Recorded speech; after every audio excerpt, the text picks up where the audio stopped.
주신 주님 주의 나라 임하셨네. 이 땅 위에 주님께 영광.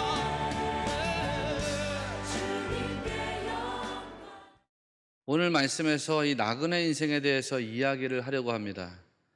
인생이 나그네 인생이다. 인생이 나그네라면 우리가 나그네처럼 인생을 살아야 하겠지요. 그런데 세상에서는 자기가 나그네인 줄을 모르고 사는 사람이 많이 있습니다. 이 세상이 마치 영원할 것처럼 여기면서 살아가는 사람이 있습니다. 그러니까 세상이 영원하니 영원한 세상에서 영원한 것을 붙잡고 살자. 그래서 영원한 돈을 붙잡아야 되겠다. 영원한 재물을 붙잡아야 되겠다.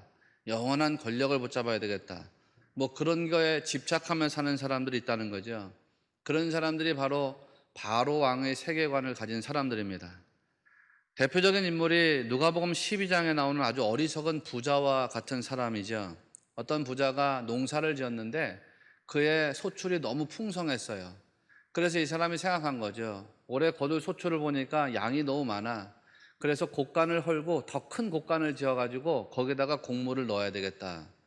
그렇게 생각하고는 실제로 그렇게 했습니다. 그리고서는 말하죠. 내가 여러 해 동안 쓸 물건을 많이 쌓아두었으니 평안히 쉬고 먹고 마시고 즐거워하자.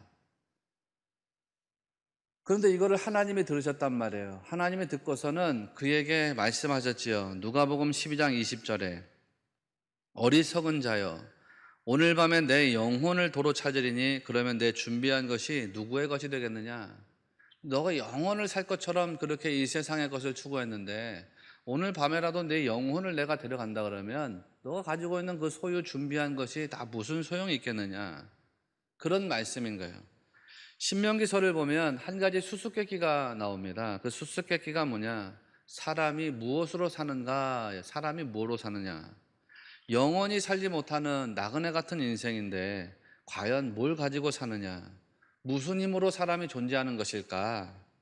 그러면서 신명기가 우리에게 아주 분명하게 답을 주고 있습니다. 사람이 떡으로만 사는 것이 아니라 하나님의 말씀으로 사는 것이다.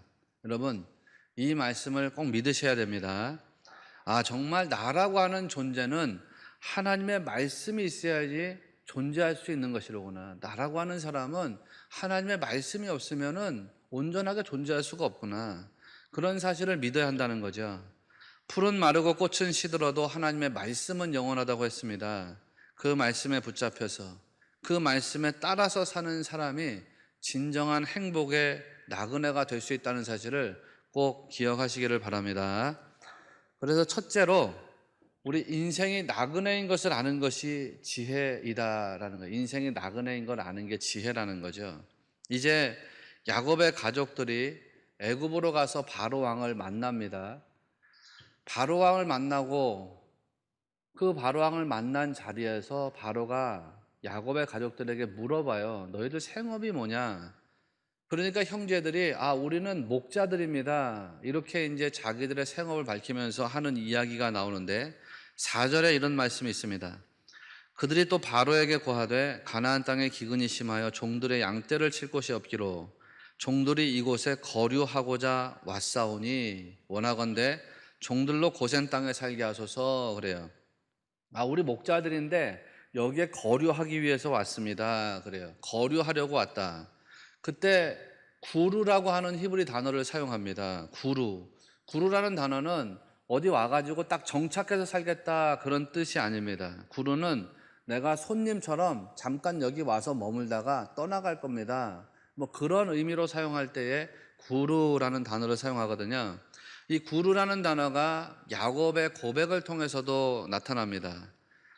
야곱이 바로를 만날 때도 자기 아들들하고 아주 비슷한 말을 하지요. 바로가 야곱에게 나이를 물어봤어요. 그때 야곱이 대답하는 내용입니다. 9절에 야곱이 바로에게 아뢰되 내 나그네 길의 세월이 130년이니이다.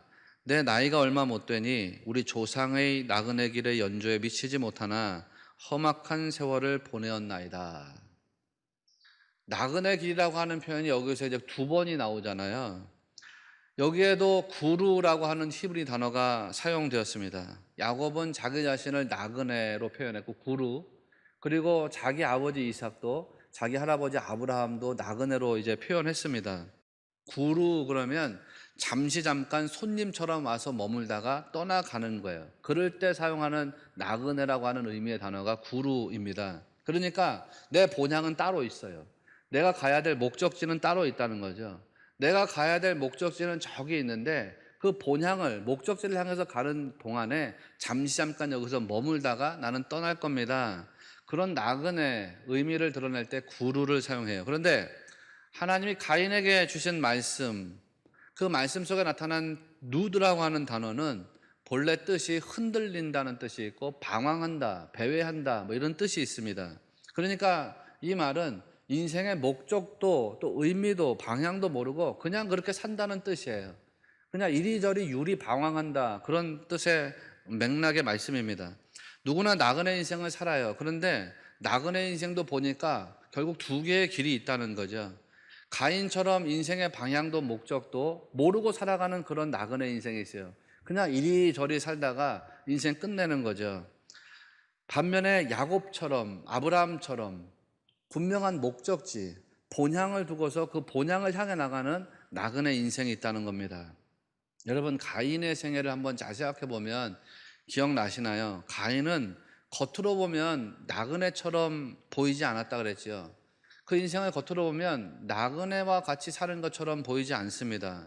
가인은 성을 쌓았잖아요. 그리고 그곳에 머물면서 재물을 추구하고 권력을 추구하고 힘을 추구했죠.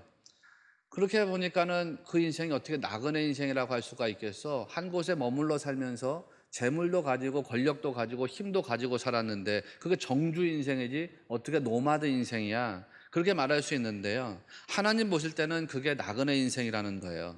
아무리 세상에서 안정적으로 정착을 이루고 산다고 하더라도 아무리 세상에서 많은 것을 소유하고 살아간다고 하더라도 하나님 보실 때는 그런 인생이 누드, 곧 다시 말씀드리면 방황하면서 살아가는 그런 인생이라는 거죠. 그런 인생의 특징이 뭐냐면 자기가 어디로부터 와서 어디로 가는지를 몰라요. 그렇게 방황하면서 유리하면서 쓸려다니면서 살아가다가 영원한 지옥불 속으로 들어가는 인생이 그런 인생의 특징이라는 거죠. 그런데 야곱의 생애는 목적 없이 방황하는 나그네 인생이 아니라는 겁니다. 야곱의 생애는 구루라는 거예요. 분명한 목적이 있어요. 본향이 있어요. 순례자와 같은 그런 삶이라는 거죠. 영원한 본향의 뜻을 두고 영원한 본향을 사모하고 영원한 본향을 목적하는 그런 인생이라는 겁니다. 야곱이 이제 애굽에서 17년을 살게 되죠.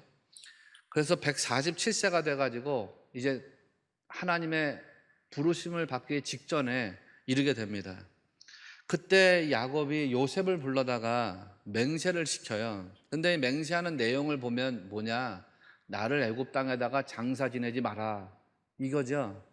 그러면서 이제 우리가 읽진 않았지만 47장 30절에 가서 보면 이렇게 이야기합니다. 내가 조상들과 함께 눕거든 너는 나를 애굽에서 메어다가 조상의 묘지에 장사하라. 여기서 야곱이 말하는 조상의 묘지가 어디냐면 헤브론에 있는 막벨라 굴이에요. 헤브론에 있는 막벨라 굴, 하나님이 아브라함에게 약속하신 그 약속의 땅이죠. 아브라함이 장사되어 있는 곳이고 이삭이 장사되어져 있는 곳입니다. 거기로 나를 데리고 가야 된다는 거예요. 사실 애굽이라고 하는 땅은 최고의 번영을 누리는 세상입니다. 그런데 지금 야곱이 노년의 이 말년의 야곱이요, 그렇게 최고의 부귀와 번영과 영광을 누리는 세상 속으로 들어가려고 하지 않는 거예요. 사람들은 부귀와 권력과 번영 속으로 들어가기를 위해서 아주 엄청난 노력을 쏟아붓지요. 그런데 야곱이라고 하는 이 인물이 사람들이 그렇게 들어가고 싶어하는 번영 속으로 들어가려고 하질 않습니다. 오히려 그 번영으로부터 빠져나오려고 한다는 거죠. 그 번영과 부귀와 영광이 나의 본향이 아니라는 거예요. 하나님의 약속이 있는 곳, 하나님의 말씀이 있는 곳, 하나님 살아계신 하나님이 계신 바로 그곳, 그곳이 나의 본향이라고 하는 것을 야곱이 알고 있었기 때문에 그는 그렇게 하는 것입니다. 이게 바로 이스라엘의 정체성이라는 거죠. 인생이란 뭐냐? 인생이란 결국 구루, 즉 이 세상에 손님처럼 와서 잠시 잠깐 머물다가 떠나가는 나그네라는 거예요. 나그네. 성도가 다 그렇다는 거죠. 그리스도인이란 나그네로 살아가는 인생입니다.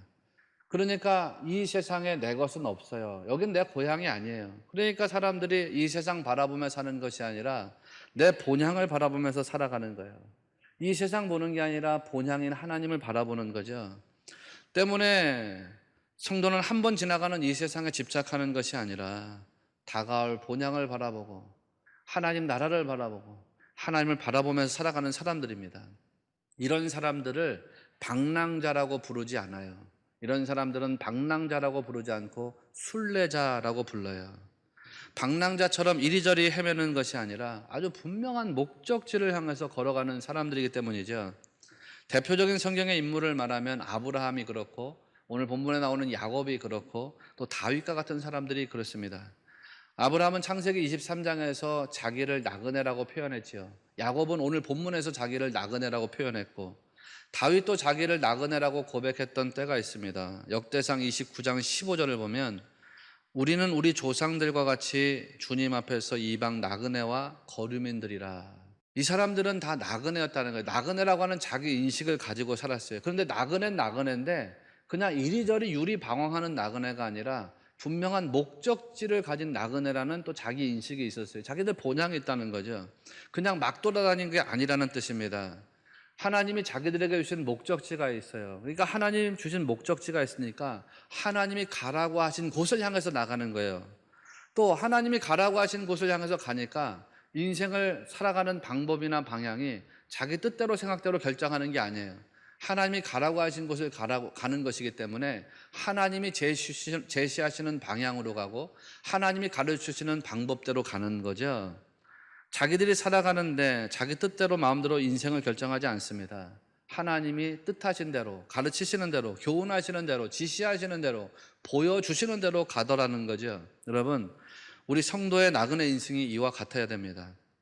우리 살아가는 삶의 패턴이 하나님이 정해주시는 방향, 그리고 하나님이 가르치시는 방법, 그에 따라서 하나님이 기뻐하시는 방향으로 흘러가야 한다는 것을 꼭 기억하시기를 바랍니다. 둘째로, 그러면 그런 나그네 인생에서 가장 중요한 게 뭘까? 이걸 알아야겠죠. 이스라엘의 나그네 인생에서 가장 중요한 게 뭘까? 이스라엘의 나그네 인생에서 가장 중요한 것은요, 누가 함께 하셨느냐 이거예요. 누가 함께 하셨느냐. 31절 말씀에 가서 보면 이런 기록이 나옵니다. 이스라엘이 침상머리에서 하나님께 경배하니라. 야곱이 이제 죽음을 목전에 두고 있는 거예요. 곧 이제 자기 세상을 떠나요.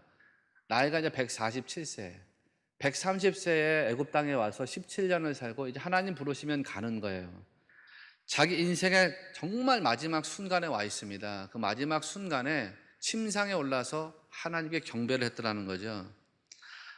어떻게 그가 마지막 때 하나님을 경배할 수 있었을까? 아니, 야곱이 하나님께 경배한 이유가 뭘까?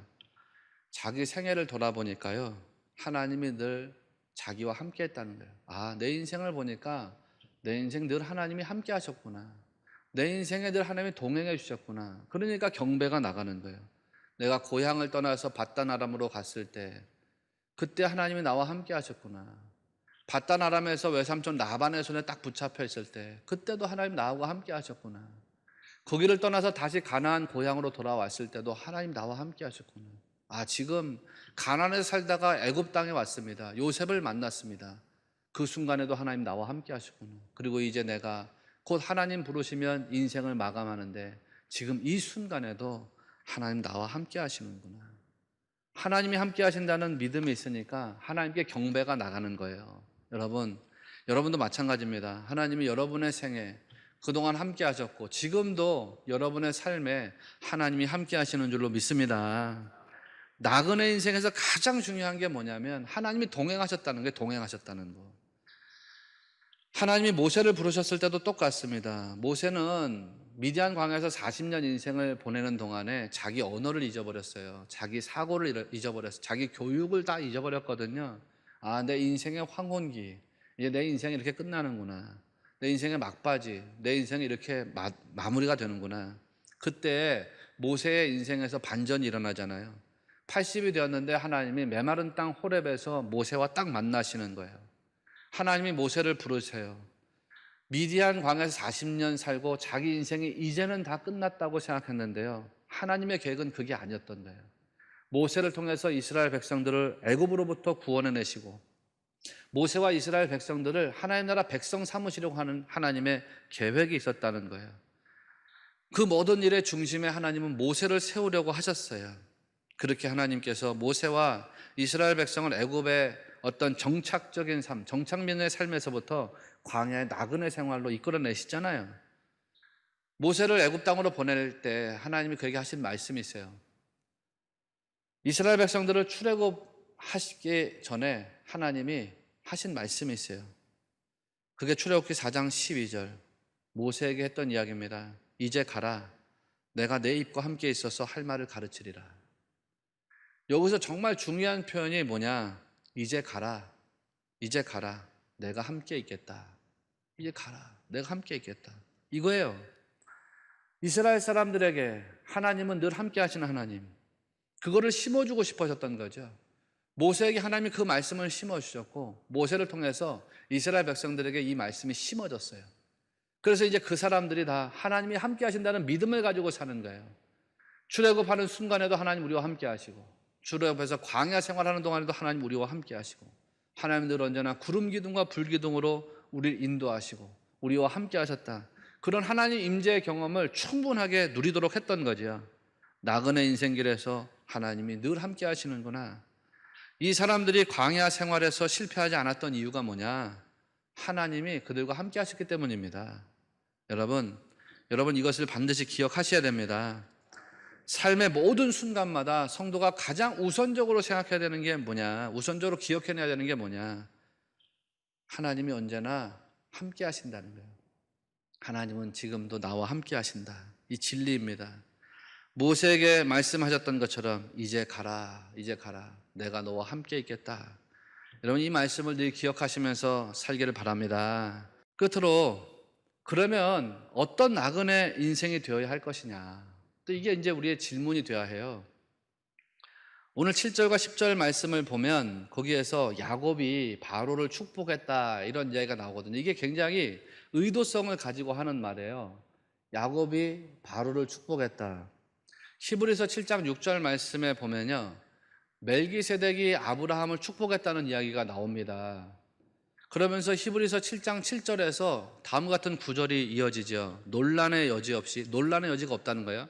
논란의 여지 없이 낮은 자가 높은 자에게서 축복을 받느니라 그랬어요. 뭐 상식적으로 그렇잖아요. 높은 사람이 낮은 사람을 축복한다는 거죠. 논란의 여지가 없다는 거예요. 낮은 사람이 높은 사람을 축복하는 게 아니라 높은 사람이 낮은 사람을 축복한다는 거예요. 히브리인들의 사고 패턴을 우리가 이해해야 됩니다. 그러니까 아브라함의 후손들의 사고 패턴이 뭐냐? 높은 사람이 낮은 사람을 축복한다는 거예요. 이게 히브리인들의 사고 패턴인 거거든요. 그러니까 오늘 7절과 10절 말씀은 그냥 성경에 기록된 것이 아니라 굉장히 의도성을 가지고 성경에 기록된 거죠. 아브라함이나 그 후손들이 누가 누구를 축복하느냐? 높은 자가 낮은 자를 축복한다고 생각해요. 그러면 야곱이 바로를 만났을 때 세상적으로 보면 누가 높은 자예요? 바로가 높은 자예요. 바로가 야곱을 축복해야 돼요. 그런데 7절과 10절 말씀을 보니까 바로가 야곱을 축복했다는 말이 나오는 것이 아니라 야곱이 바로를 축복했다 이렇게 이야기해요. 굉장한 의도성 있는 말씀이죠. 야곱이 바로를 축복했다. 무엇을 드러내려는 의도이냐?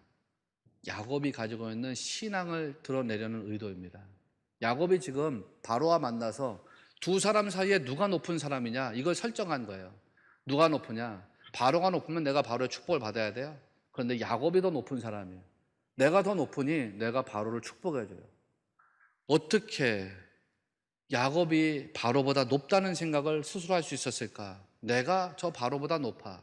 그러니 내가 저 사람을 축복해줘야지. 야곱은 자기가 신앙하고 있는 하나님이 애굽 땅에 있는 그 어떤 잡신보다 높고 높은 하나님이신 것을 믿었어요. 이게 야곱의 신앙이에요.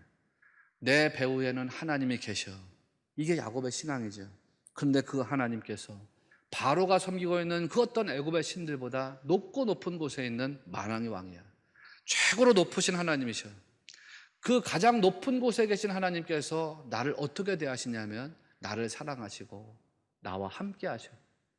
나와 함께 하신 하나님이 내 배후에 계시기 때문에 내가 세상 그 누구보다도 가장 높고 높은 곳에 존재할 수 있다. 이게 바로 야곱의 신앙입니다. 그래서 세상의 권세자인 바로를 야곱이 축복할 수가 있었던 거죠.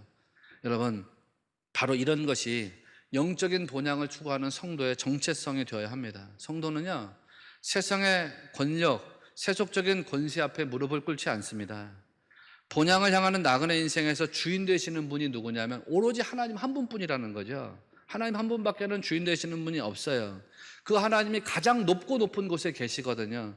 가장 높고 높은 곳에 계신 하나님, 살아계신 하나님, 전능하신 하나님, 만왕의 왕이신 그 하나님이 나를 어떻게 대하시느냐? 나를 사랑하시고 나와 함께 하시는 하나님이신 것을 여러분 꼭 믿으시길 바랍니다. 성도가 이런 걸 믿어야 돼요. 야곱도 그렇죠. 야곱도 한때는 세상을 추구했던 때가 있었습니다. 야곱도 한때는 세상의 재물을 추구했던 때가 있었고, 야곱도 한때는 세상의 정욕을 추구했던 때가 있었습니다.